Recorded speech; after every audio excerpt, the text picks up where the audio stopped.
আঞ্চলিক কবিতা চাষি, লেখিকা ডালিয়া দাস রায়। মো বামুনপাড়ার গোপাল চাষা ছিলা মাধব আছি বটে, সবাই মুখে ডাকে চাষা ছিলে বলে। মোর বাপ মা তো মুখে স্কুলে ভর্তি তো করাই দিছিল। ফর ক্লাস পাস করলাম, ভালো নম্বরটাই পেয়েছিলাম। মোর বাপ মা তো গরিব ছিল বটে গো, মনটা ছিল একেবারে রাজার মতন। তাই কুষ্ঠটাকে বুকের মধ্যে চাপিন রাখিন দিয়ে যে ছিল বড় স্কুলটাতে।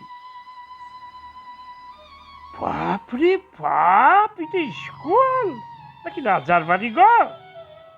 আরে এত বড় দেওয়ালটা আছে, এত বড় গেটটা আছে, কত বড় বাগানটা আছে সামনে।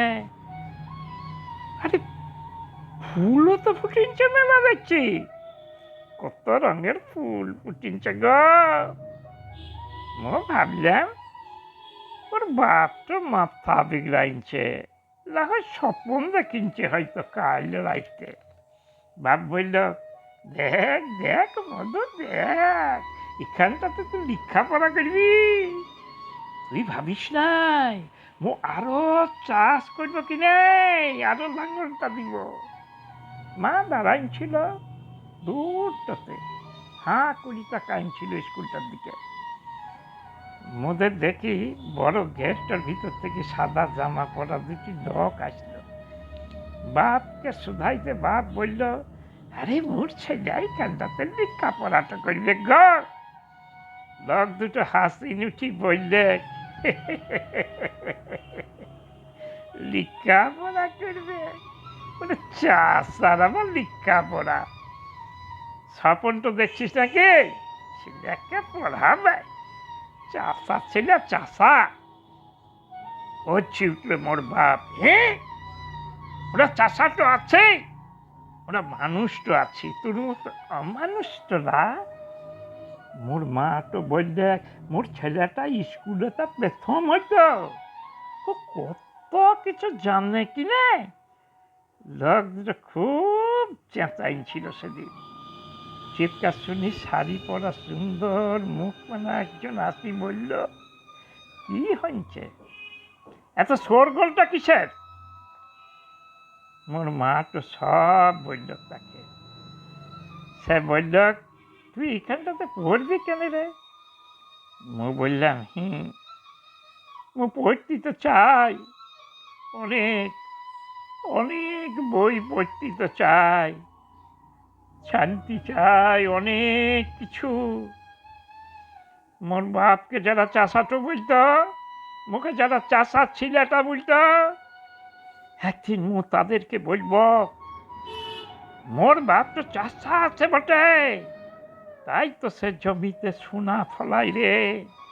মোর বাপ তো চাষা আছে বটে, তাই তো তোরা খেতে পাচ্ছিস।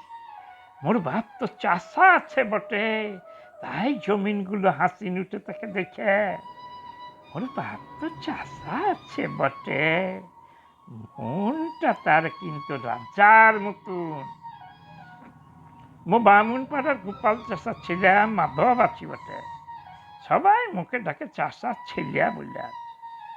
মো যখন বড় হব, বুক চাপড়াই বলব, মোর চাষা ছেলেটো আছি, এটাই মোর অহংকার। মোর চোখটাতে তেজ দেখি দিদিমণি বলেছিল, তুই অনেক বড় হবি রে মাধব, মো তোকে বিনা পয়সাতেই পড়াবো। মোর বাপ তো বললে, আরে এ তো মোর স্বপন রে দিদিমণি, ও কি স্বপন তো দেখছি নাকি রে?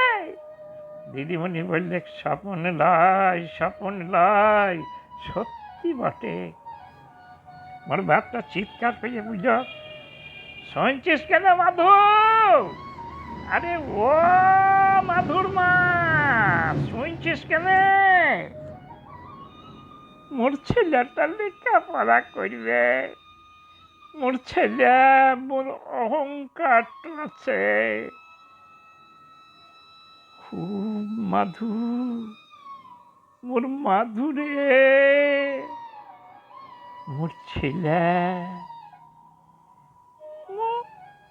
মনে মনে বললাম, মোর অহংকার তো তোরা আছিস রে, মোর অহংকারটা তো মোর বাপ মা আছে। যখন মো মানুষের মতো মানুষ হব, তখন মো চিৎকার করে বলব, মো বামুন পাড়ার গোপাল চাষা ছেলে মধ্যবাসী বটে, সবাই মুখে ডাকত চাষার ছেলে বলে। এটাই মোর অহংকার। মোর চাষার ছেলে তো আছি, এটাই তো মোর অহংকার। নমস্কার।